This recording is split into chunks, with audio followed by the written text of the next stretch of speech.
there is a need for emptying.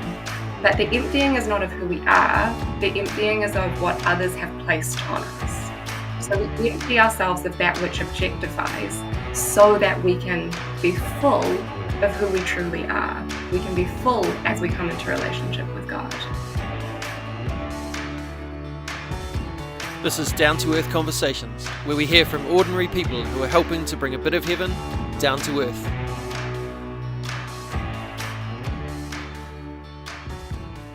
Kia ora, nau mai, haere mai. Welcome to the first episode of Down to Earth Conversations for 2025. This podcast, unbelievably, has been going for 5 years now. And I guess what's really awesome is that there's still a huge number of amazing, ordinary humans to talk to about how they're bringing a bit of heaven down to earth through their actions in the world. It's great to have you on board, whether this is your first or 101st episode. I've been pretty regular in my fortnightly podcasting these last 5 years, but I'm back to full-time work now, so I'm juggling it in and around my work and family life and all the other things I've got going on in life. So I guess we'll just see how things go this year. I'm definitely going to be bringing you conversations. They may not just be the same fortnightly regularity. And we're starting with the wonderful human that is Jaimee van Gemerden. Jaimee holds a PhD in theology, but unlike some academics, is great at connecting deep thought about God with real issues in and around the Christian faith in a way that the average person can connect with. With her friend Andrew, she is the founder of Metanoia, a platform for hosting conversations about faith in public spaces that might otherwise be held behind closed doors, if they are had at all. We talk about how deliberately bringing her understandings and experiences as a woman into her theology has helped her see different angles on things, what Metanoia is and how it came about, the Church's response, or lack of it, to the Royal Commission of Inquiry into Abuse and Care report that came out last year, and the idea that we aren't supposed to empty ourselves of who we are, but in fact to embrace all of who we are in partnership with God to live our fullest lives. We talk about what the Church might need to be saved from, and indeed, whether it should be saved at all. It's a great corridor to start off the year. This is episode 105 of Down to Earth Conversations. Here's Jaimee van Gemerden.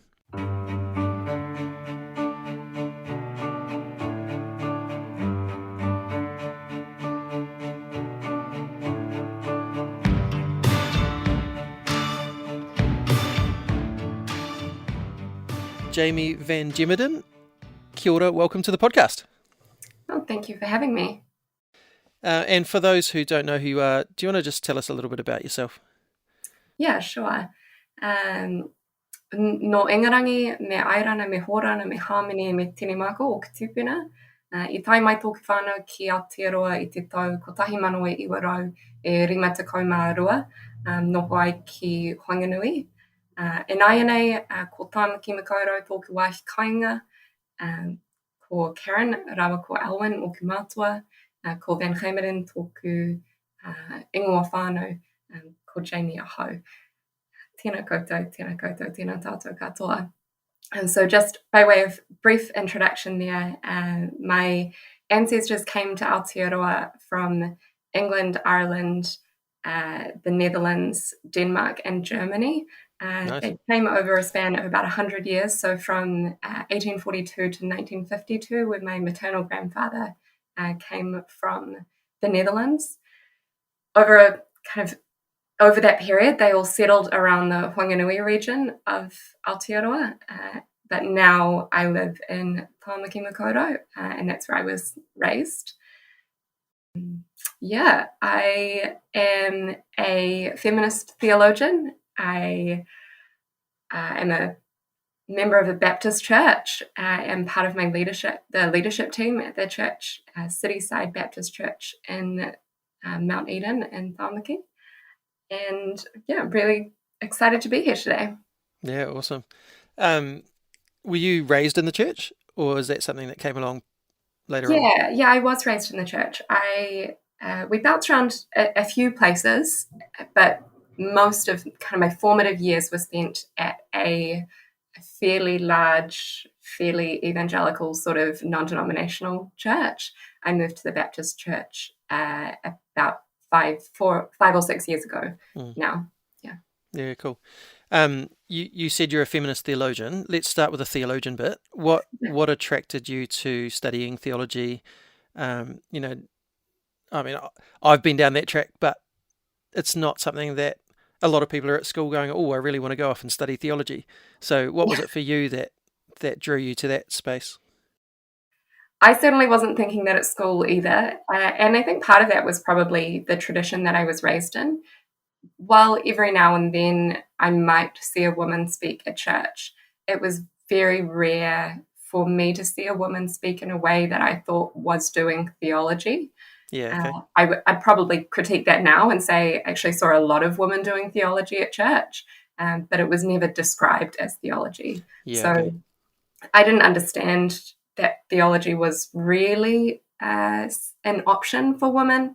I think I knew that my church was a place where women could be employed. I was employed at my church, but it didn't feel like we were doing theology so much as kind of these older men who pored over books. That's what theology seemed like to me. So from school, I went to university and studied English literature and history.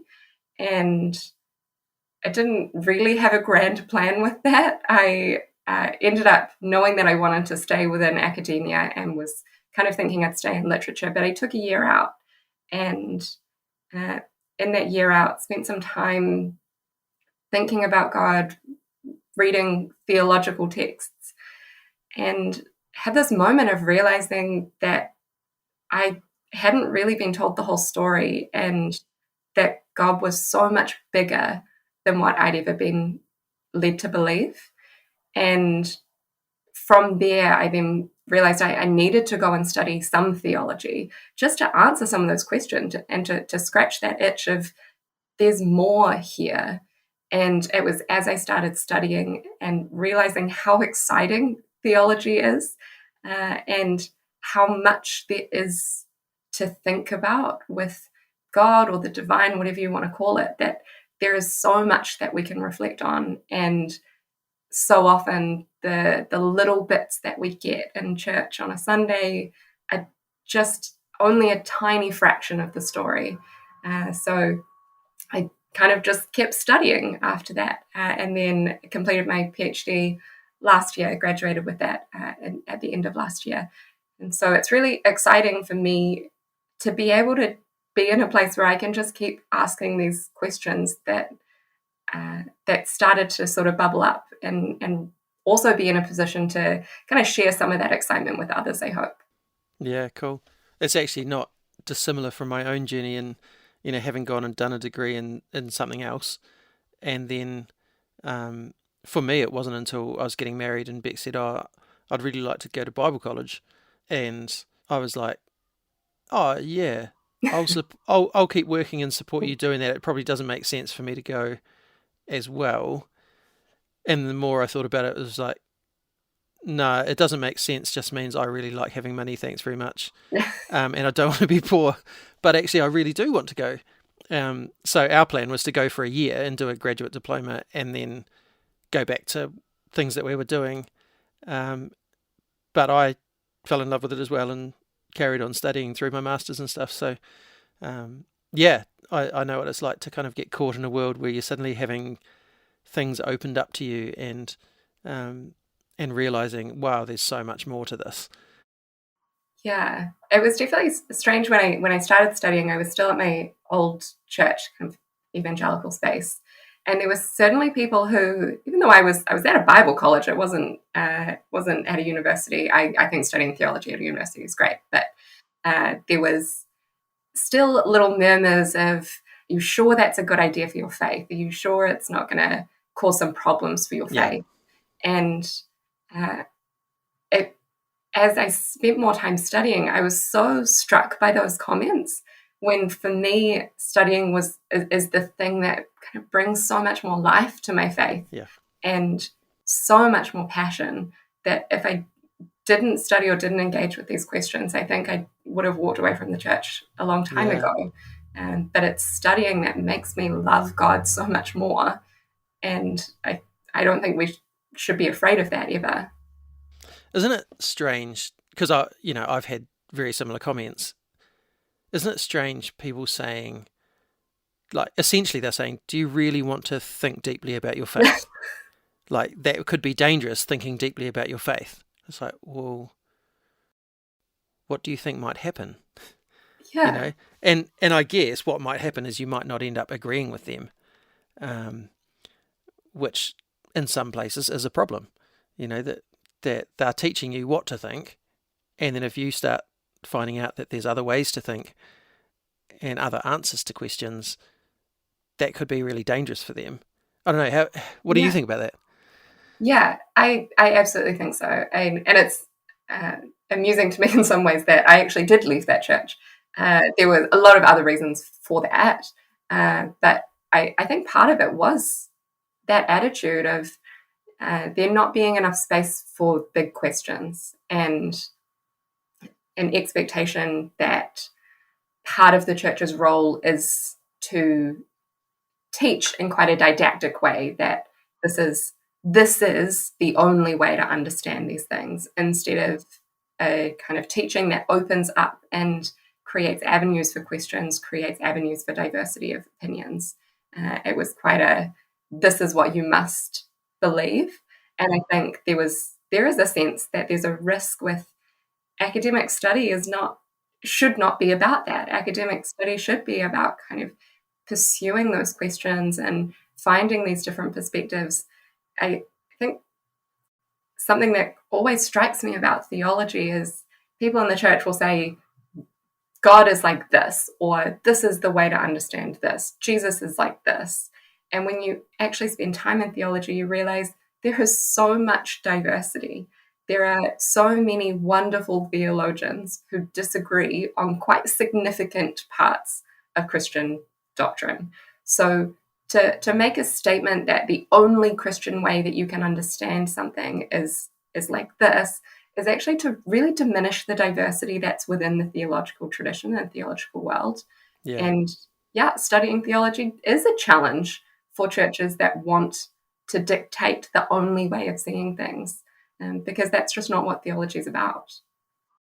And you look at the way Jesus taught, he just told a whole bunch of riddles and left people to like ponder them and try and figure out what that might mean. Yeah. And if he wanted to give them an answer, giving them riddles isn't the right way to do it. Yeah, I mean, that's essentially what the parables are. They're just a bunch of riddles that you're like, totally. wow, what do I do with that? And you see that with the disciples all the time going, what do you mean, Jesus? I don't know what you're talking about. You mentioned earlier that you hadn't seen a lot of women doing theology, or what you perceived as doing theology at the time. Is that kind of what led you towards just defining yourself as a feminist theologian? And let's talk about what is a feminist position on theology. What does that mean? Is that just, I know some people would hear that and go, oh, good angry women doing theology, which I've actually been really blessed by feminist theology. I think it's brilliant. But can you describe it a bit for us? Yeah. Sometimes I think maybe I should be a little bit angrier, but Oh, you sound very, very angry. Not particularly angry. No. So feminist theology is theology that takes as its starting point the experiences of women or woman-identified persons. So kind of some people might think that theology doesn't take experience as a starting point. I think all theology takes an experience as a starting point. And feminist theology is partly intended as something of a corrective of being able to look at theologies that have existed for a long time, theological perspectives that have existed for a long time, that have failed to take into account women's experiences, where there may be a particular belief, and feminist theologians look at it and say, but women actually experience that a little bit differently. That's because of the way that women are socialized within the world. There is a different experience of that reality. So we can't quite say that's the only way that this functions. And there's also a constructive element of feminist theology, so not just that corrective side, but a constructive side to say, what can we learn from women's experiences of the world that theologians may not have already picked up on, because so many theologians in the history of the world have been men, so they just haven't been aware of those perspectives. Yeah. Yeah, I think I had Jared Bias on the podcast from the Bible for Normal People, and they say all theology has an adjective. Yeah. Because you go to a lot of Bible colleges and theology schools and things, and there's feminist theology and indigenous theology, and then there's just theology, which it's like there isn't actually just a theology. It all comes from someone's perspective. Absolutely. And so to say these niche ones are the odd ones out is actually not to identify what's really going on. So I really like you pointing that out. I think for me, one of the beauties of engaging with feminist theology has been that I get to see things in a way that I don't naturally see things. And I think my first experience of it was when I was at Laidlaw College, and had Nicola Hoggard Cregan, who I think it was just an ecclesiology class, so what is church? But was reading a passage, and it said, the God of Abraham, Isaac, and Jacob, and then she just paused and went, or you could say of Sarah, Rebecca, and Rachel. And I went, yeah, you could, totally. And it's almost like, in a lot of ways, I've never noticed what's not there in the passage. And yet someone like her is going, well, this was written by men, for men, about men.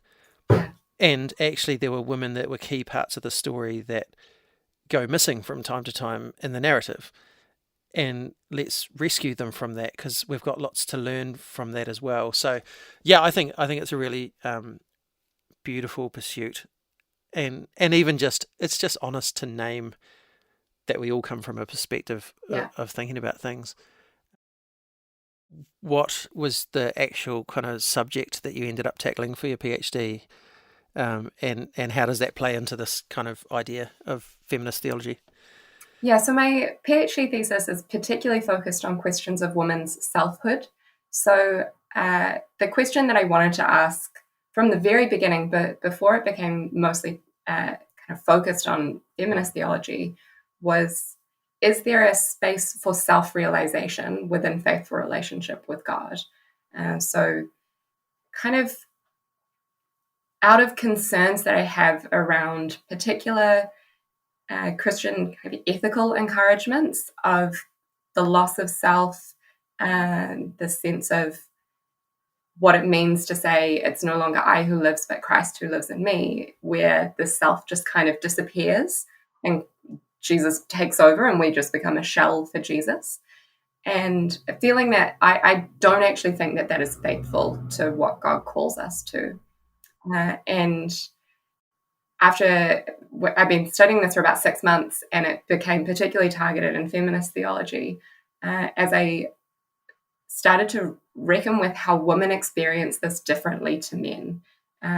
So if women are socialized into a particular world view or framework in the world where they're expected to kind of diminish themselves or encourage the dreams and goals of others above their own, then there's a diminishment of self that happens just in their general lives that partners with the diminishment of self that's happening with those ethical encouragements in the church. It's in general life and in the church, women are being asked to have a low sense of self. And part of feminist arguments around that is actually that lack of sense of self can be sinful and should be understood as being sinful. So traditionally, there's kind of been these ideas of sin as pride, so this idea that an inflated sense of self is sinful. But feminists are saying, what if a lack of sense of self is also sinful? And what God is calling us as we're called into relationship with the divine, we're being called into a sense of who we are, called into the fullness of who we are Yeah. and to live into our stories and our goals. And God doesn't want us to be nothing. God wants us to have some like full subjectivity and passions and creativity and all of these things that is fullness of life. So that kind of became my argument that self-realization, the pursuit of the self, is a necessary part of a faithful response to a relationship with God. Wow, there's a lot in there, which I guess that's why it took you a PhD to write it. I think that's profound. I've seen that in the church, and not just in women, but particularly in women. Yeah. Where you're getting told to submit, you're getting told to.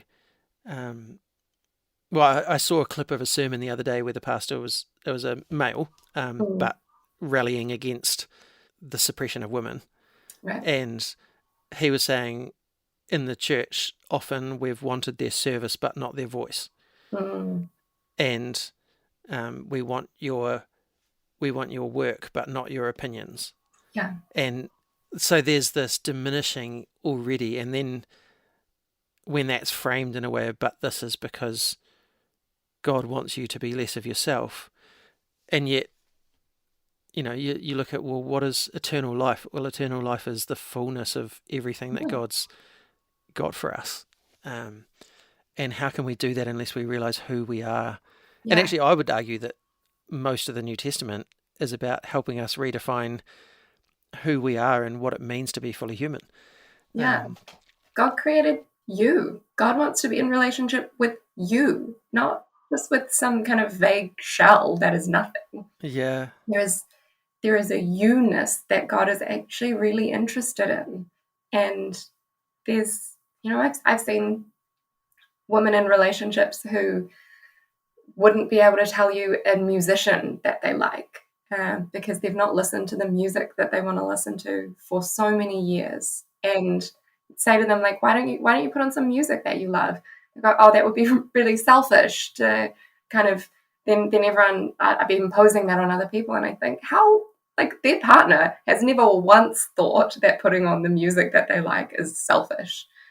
That's just the music that they like. And I mean, that's kind of a trivial example, but there's so many more examples where that happens, where these women just don't have a sense of who they are anymore. And I don't think that's what God wants for us. Yeah. How do we get away from that? Yeah.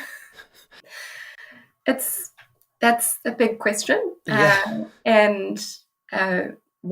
So I argued for a couple of things in my thesis as like fairly high level, not that practical interventions. One, which I'm kind of continually struck by, is often in church we have this idea of kenosis. Some people may not know the word kenosis, but this idea of self-emptying, that when Jesus came to earth, Jesus emptied himself of something, and we should therefore copy Jesus in that and also empty ourselves. What we miss is that so this is a Philippians passage, there is an emptying that happens, but that emptying leads to fullness. It doesn't stop with the emptying. And so part of what I argued is that there is a need for emptying, but the emptying is not of who we are. The emptying is of what others have placed on us. Yeah, so we empty ourselves of that which objectifies so that we can be full of who we truly are. We can be full as we come into relationship with God. And that kind of dual movement of removing that which objectifies so that we can be full, I think is a more appropriate response to the call to kenosis. And it's a call to kenosis that partners with pleurosis. It's never just, we don't want to just be empty.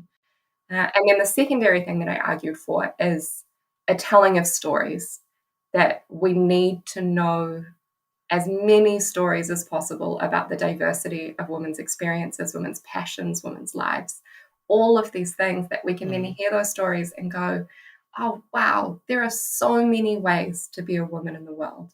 There are so many ways to be a Christian woman. It's not just this one story that I've heard. Yeah, that's I really resonate with that idea of emptying yourself of those things that have been placed on you. It's so easy to just get caught in trying to be the good Christian that you're told you should Yeah. be, but you don't even know why you're doing it other than you've been told to. And you've never really, there's times where I had never really felt like this is actually me. It Yeah. was like, well, who cares if it's me or not? I just need to do the thing. Yeah. But actually, what I've found is the more that I've discovered who I am, the more I flourish in my spiritual life, and the more I feel like I've got to offer the church, because it's awakened something in me. And you're right, that fullness, that the joy that comes from that is so much greater than just the feeling crap all the time because we've not quite got it right this time, or we've Yeah. I was that little bit selfish, or Yeah. yeah, I remember I interviewed Dietrich Sorkai, Yeah. and he said the church was telling him it's not about you, it's not about you, it's not about you, it's not about you. And then he got into like social work and looking after young people, and they were teaching, no, it's all about you. Like, you need to know who you are so you can be a healthy human in the world, and you need to help these young people find out who they are so they can be healthy young people in the world. And I think the church has just done such a big disservice by telling us it's not about you. And I know where that's come from, and that Yeah. there's some good heart behind that. It's the desire to want to be Christ-like, but I think we need to be Christ-like, shaped by who we are, not robots or shells, as you put it. Yeah. Jesus, like if we want to kind of go with the traditional belief of Christianity that Jesus is a fully incarnate, fully human, fully divine person, then the fully human still is fully human. Yeah, He's not fully divine in the shell of a human. He's fully human. To me, that means that he has those passions and drives and all these things in his humanness, not just in his divineness. Like, it's all of that is full. And so if we're wanting to image Christ, that means being full in our humanity. It still means that we come into relationship with God, we come into relationship with the divine. But Jesus was fully in union with the divine and was still fully human. We don't have to empty ourselves to be in relationship with the divine. That's what Jesus shows us. Shows us that we should be full and in relationship with the divine. and actually that passage you referenced in Philippians talks about him emptying himself of his sort of divine privilege, not of Yeah. his full humanity. Yeah, Which is it's a complex passage, and it's yeah, been really like misappropriated and misunderstood, and it was never really my intention to spend a whole lot of time focusing on it in my thesis. But I think as I read more about it and realizing there's other ways to approach this text, and we've been using it to harm people. We've been using it to teach a sort of ethics that undermines the self in a really hurtful way. yeah.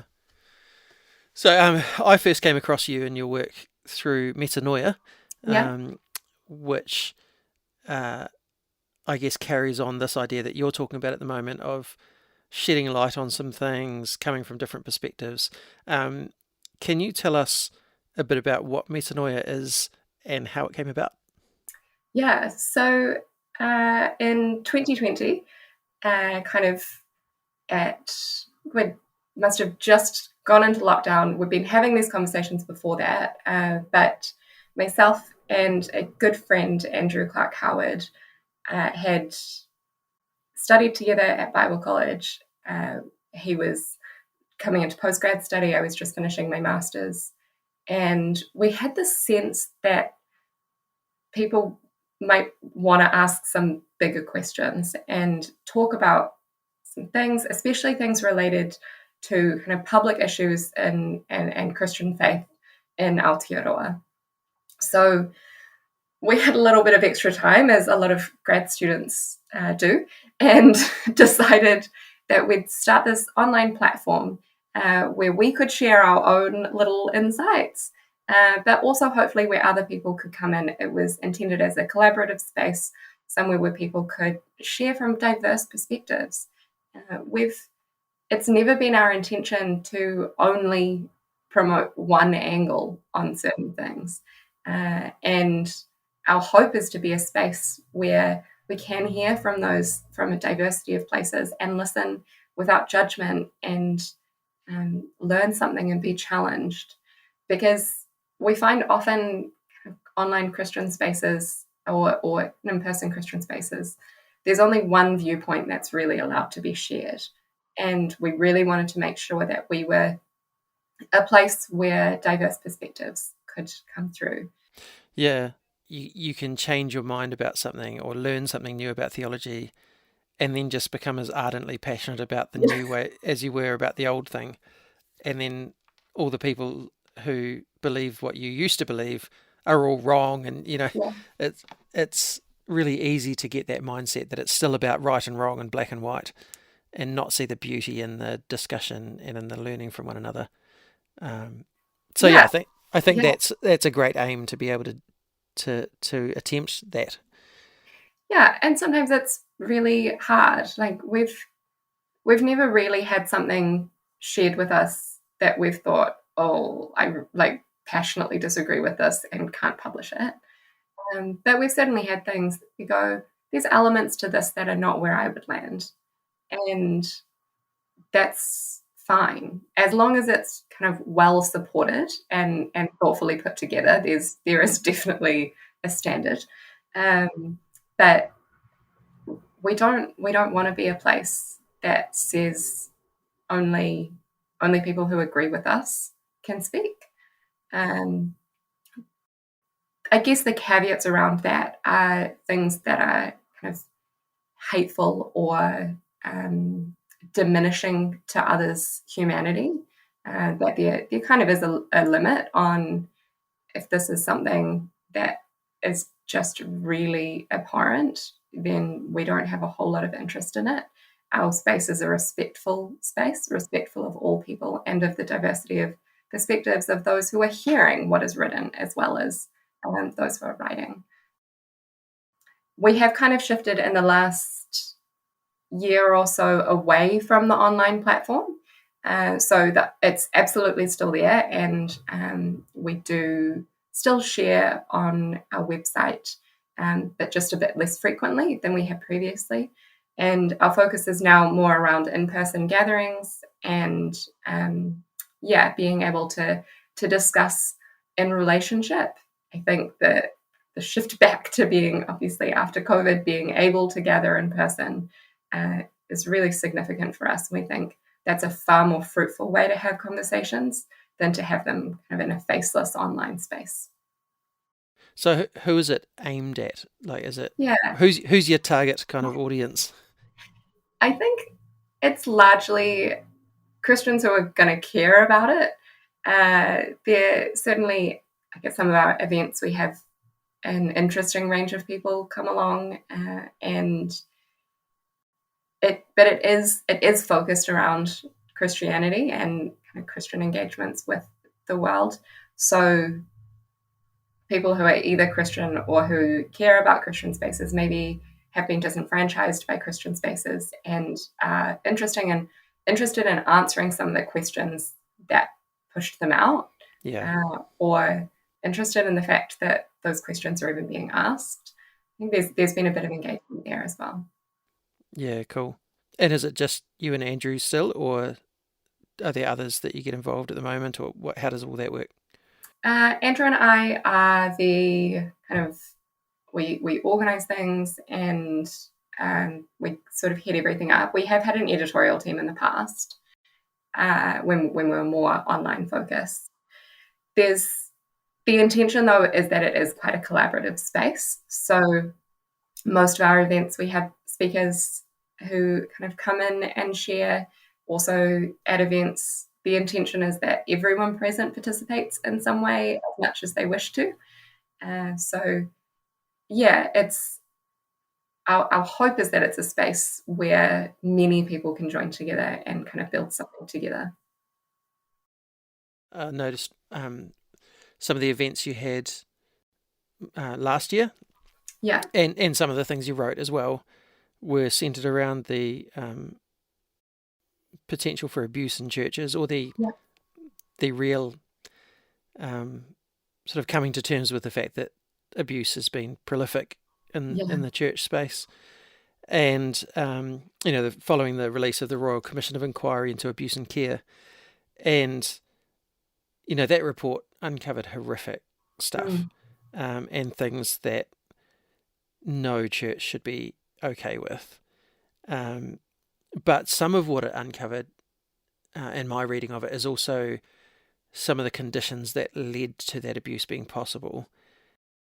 What were some of the key things for you as you looked into that space that you feel like the church needs to either do or not do in order to start shifting away from being a place where that might happen? I mean, that you could we could talk about this for hours. I don't know, what are some of the standout things for you that are like really crucial?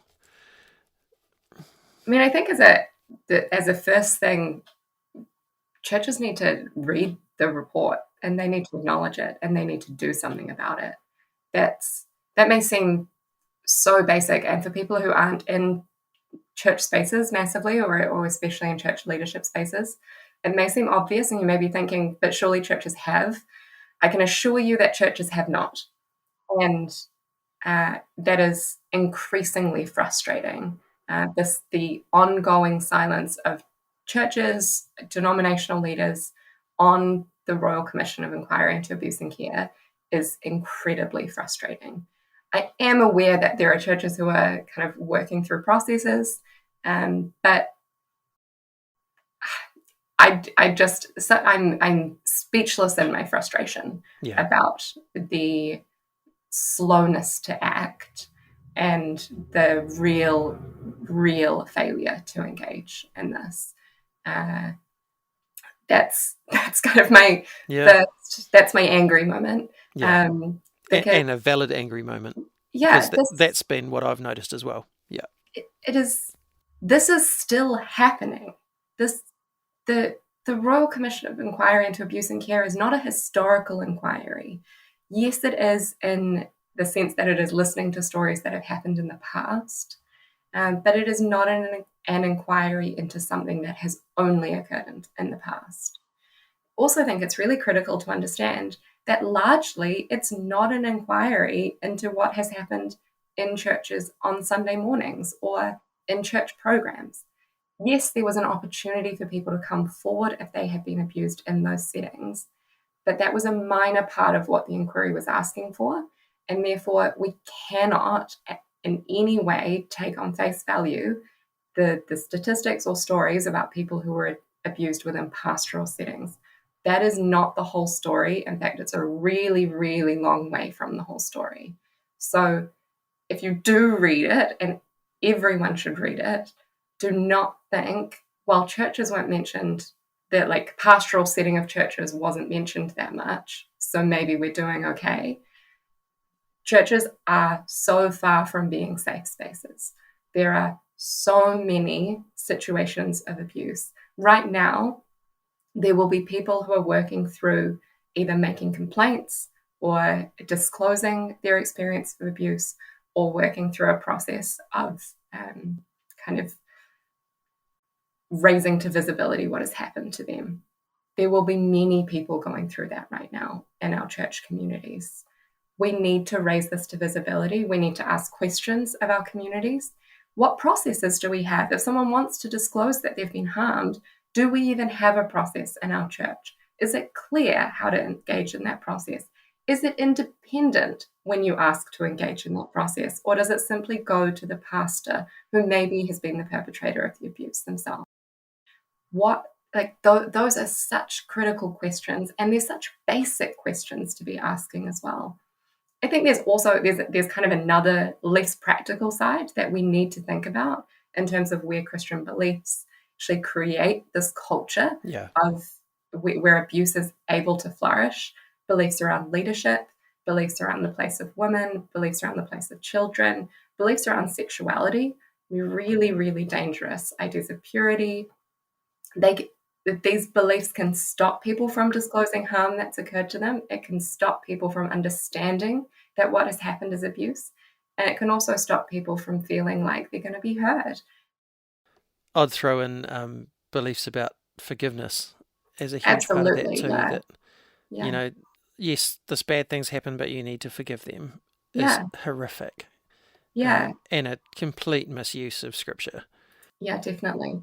Churches tend to treat instances of abuse as a sin to be forgiven rather than something that's actually a crime. Yeah. And the police should be involved a lot of the time. These are not instances where we can just say, well, we're forgiven.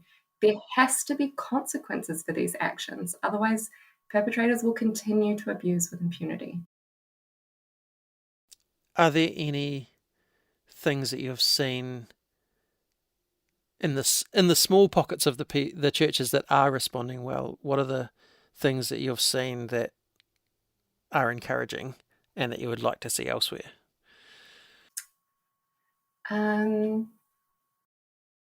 If you've seen anything. Don't let my silence betray me. I think churches that are actually willing to sit down and have a conversation is a really important first step.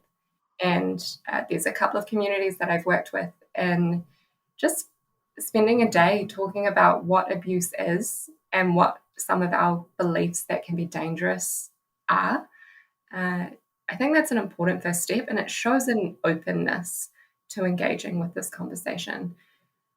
There's definitely been a number of church leaders who I've talked to whose sense is it's just not my priority. I've got more important things on my plate. I've got people in front of me that I need to help, and I find that really hard when this is in front of us and we need to do some really good work on it.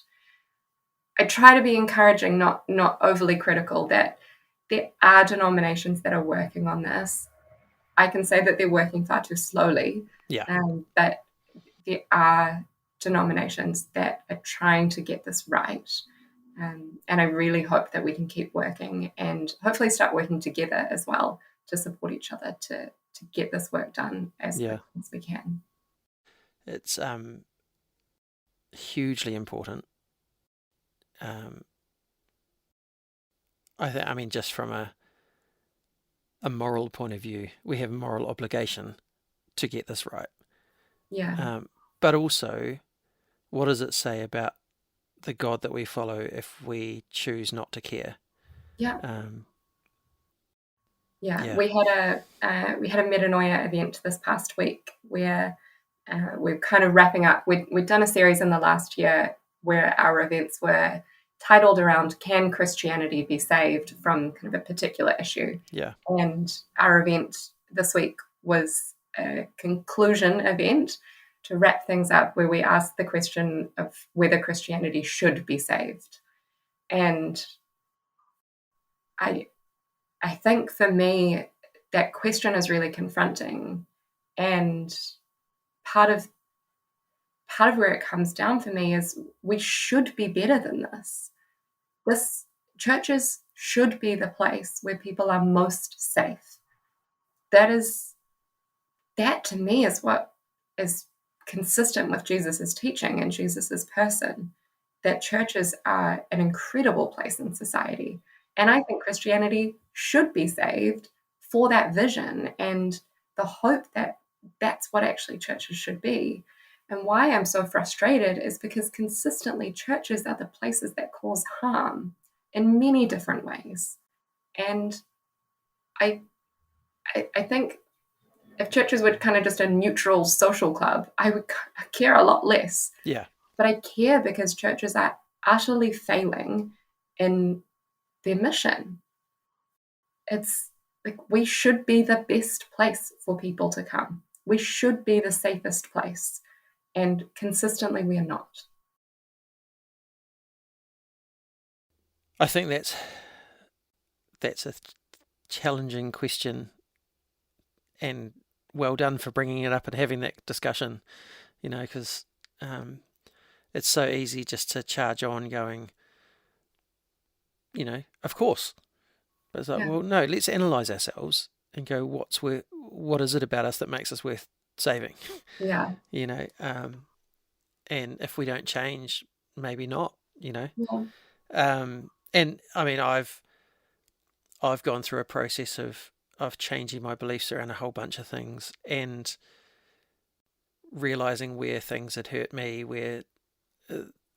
and this is coming from, I'm a white male where most of it's targeted at me, Yeah. most of it's built and designed for someone like me, and yet I still experienced stuff that that looking back was really unhealthy. Mm. And I totally understand why, I've ended up in church leadership, but I totally understand why people have left, why people have walked out. And what I've observed is that people aren't walking out on the idea of a God. They're just walking out on the church because it's not reflecting that God. Yeah. So, yeah, great questions to be asking. I mean, like you say, you've taken a whole range of different topics with Metanoia.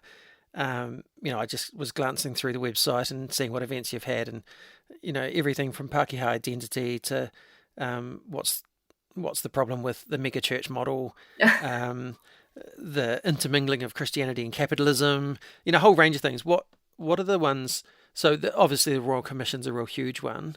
What are some other ones that stand out for you as things that you're really proud to have tackled?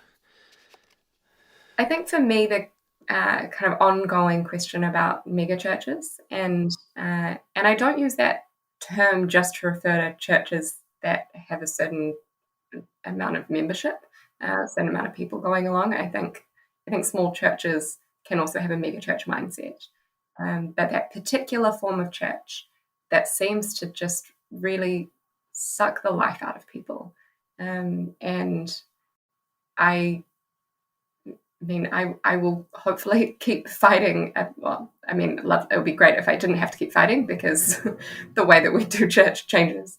But until that changes, I think that's something that we will keep fighting, because just believe so strongly. It's what I was saying before, that like churches should be a place where people are built up instead of torn down.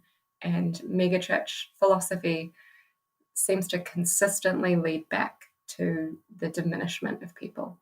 And so that one is one that's really big for me, and being able to support Charlotte Cummings' work with the Arise report, and to really, again, another report that people should be reading. Yeah, and it's phenomenal.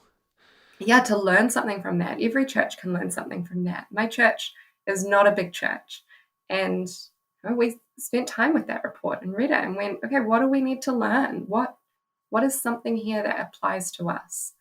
Because there's something in that report will apply to your church. I guarantee it. Yeah. Probably quite a few things.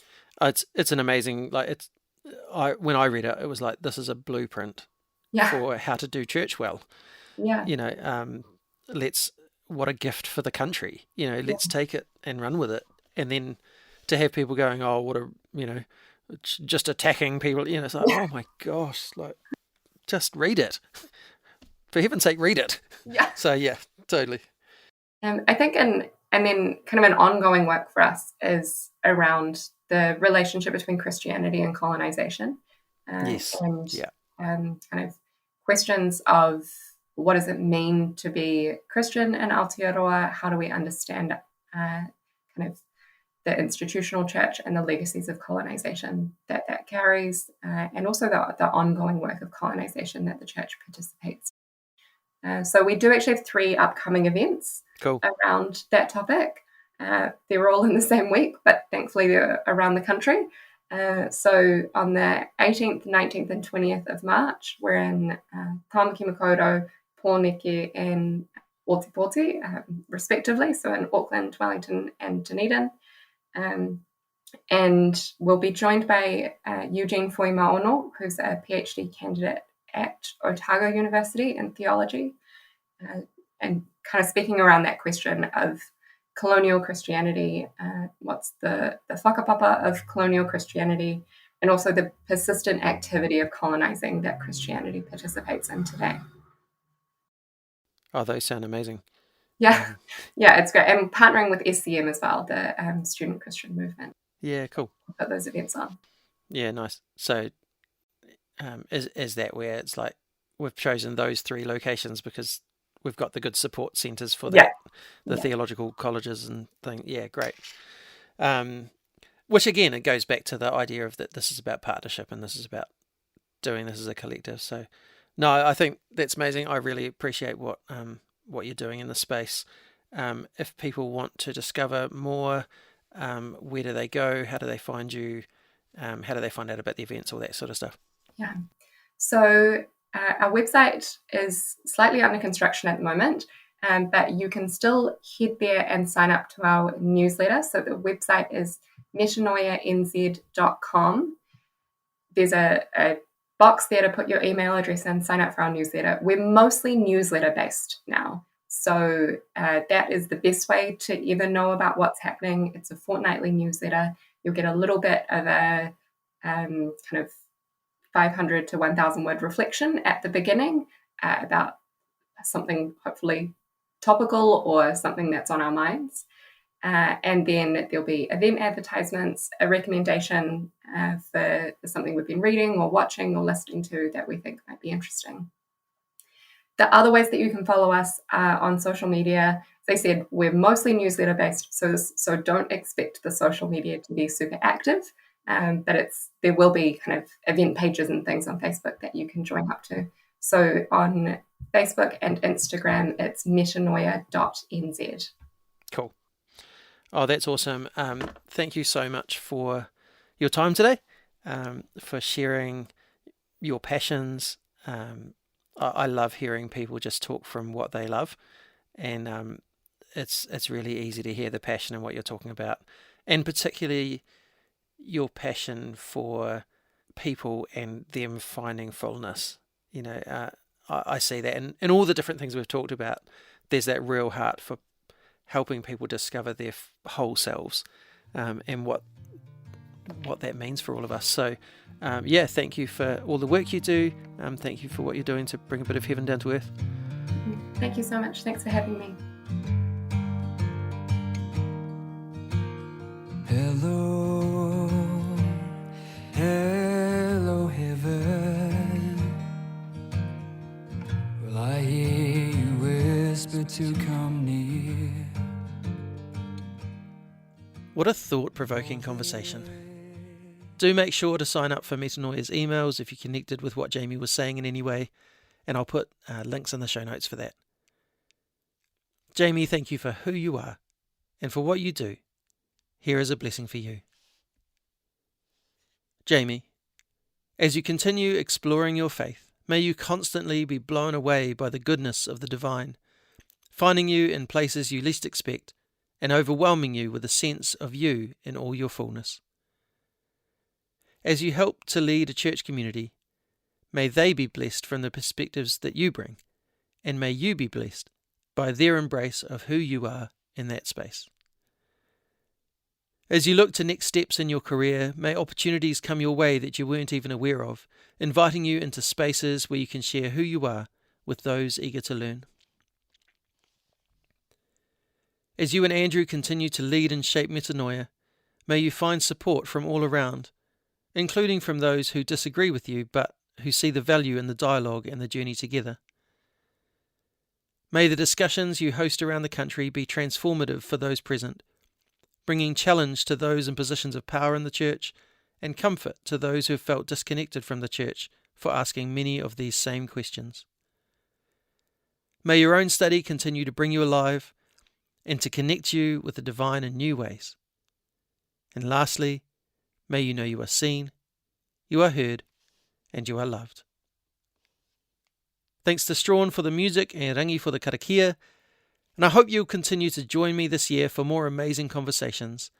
I've got some great ones lined up, talking about the Treaty Partnership Bill, ecology and food waste, how the church must change if it's going to survive moving forward, and how including the word homosexuals in the Bible for the first time in 1946 has shifted Christian culture away from love and inclusion.